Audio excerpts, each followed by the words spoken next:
Hello, this is Scott, Franchiseinsight.net.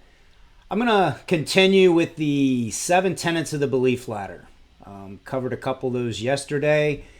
I figure I'm going to go through the whole thing today, and I may come back from this time to time. I think it's critical as you review your sales script, your business model in general, and your marketing.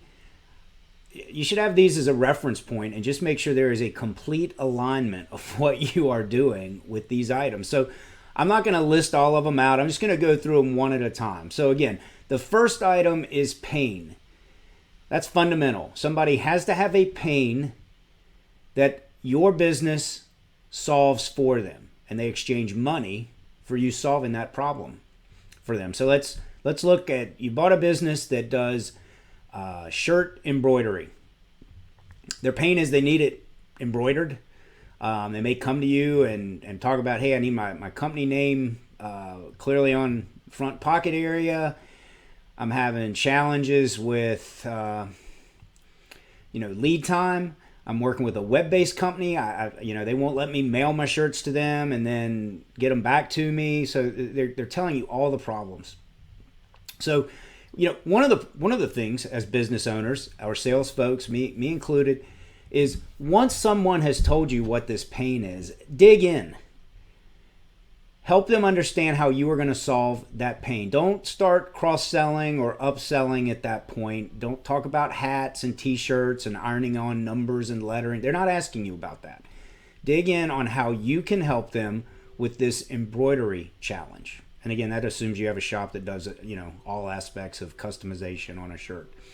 Another example, let's say you have fitness concept. Somebody comes in and tells you they're interested in group fitness, but they want to run a marathon. They've told you what they want to do. Don't dig in on weight loss. That's not what that person's there for. So understand the pain, dig in on it, focus on it, and explain to them how you are going to help them. The next tenet is doubt. This person needs to have doubt in their mind or not be able to have any confidence that they're going to solve this problem on their own. So, I showed up. I need these shirts embroidered with my company name on it. I'm not going out and buying equipment. I can't do this on my own. So it's real easy in that scenario for someone to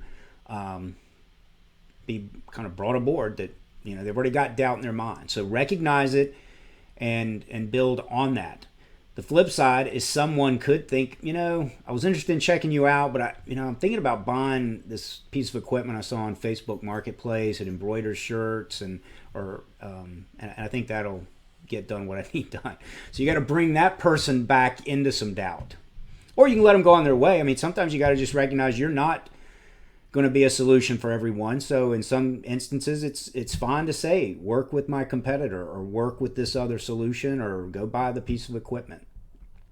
But in most cases, that's probably not a great idea for somebody to go out, buy the equipment. There's probably software that drives the embroidery process, and you got to keep that up to date. So there's all kinds of challenges you could point out in that instance.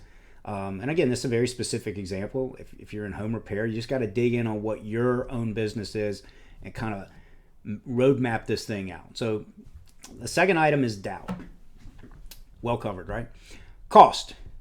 There's got to be a cost in not doing something. So the cost of not getting this embroidery done is that my guys are out there, my girls are out there on the street selling product, and everybody's kind of picking and choosing what they wear. We don't really look like the team that I want us to look like. So the cost of not doing that is maybe we don't look as professional as our competitor. Maybe the cost of me not finding the right fitness concept to help me with my desire to be a marathon runner is I'm not going to get there. I'm not going to get there on my own. So that's the cost. It's, or I'm going to perform at a subpar level. So we've now got through cost. Desire is you've got to paint the picture of where they are now, and then what are they going to look like? What is this solution going to look like? You are going to look like dynamite. Your whole team is going to look great. They're going to have these shirts. The embroidery is going to be perfect. There's not going to be any straggling thread. It's going to show up on time. You're going to have everybody outfitted properly and ready for appointments by this Thursday. just in time for your big weekend. So you got to paint the picture of where they're going to be. You're going to be running that marathon. We're going to be able to. I mean, don't be promising things you can't deliver. But if there is, it's obviously easy in embroidery to say, hey, I'm going to do a quality job and there's not going to be threads hanging out and I'm going to get it done by Thursday. That's easy. Maybe with the marathon, you can't promise somebody's going to shave off 10 minutes, but you can at least use a case study or use a sample of what Susan has done over the last 6 months in improving her time, running in a group atmosphere on treadmills or whatever. All right, so those are the first key ones. The last ones are money, support, and trust. Okay, money can be a smokescreen. If somebody says they don't have money to pay for that, it could be that they're just not convinced yet that you're the right solution. A big part of also proving you're the right solution, we may get in this in another video, but it's the transference of confidence that you're the right solution. You got to be confident you're the right solution for them, and you got to transfer that confidence to them so that they know in the end you are in fact going to be able to deliver. But money, let's say it's not a smokescreen, you got to make sure you're talking to the right people. If you're talking to somebody about embroidering shirts and they want to pay $5 each and you're at 20 or 30, I don't know what the cost of that is, but let's say it's significantly more. Well, then you kind of got what you paid for on the internet. Maybe you couldn't deliver your shirts, so now you had to buy their shirts. The quality was not great. It didn't show up on time, and so sometimes you got to diffuse the money item or isolate that money item. You got to make sure all those other objections are out of the way also, not to confuse things, but just make sure you're talking to people who can afford the solution you are offering. Support's going to get to that conversation and probably better here. We can stick with the embroidery. Is the business partner on board with this investment? Probably not a great scenario because it's not a significant investment. I mean, I guess it can be expensive, but it's not like tens of thousands of dollars where you really need somebody else to help you approve that investment. Probably a better example would be home services, where you're getting ready to change out a roof.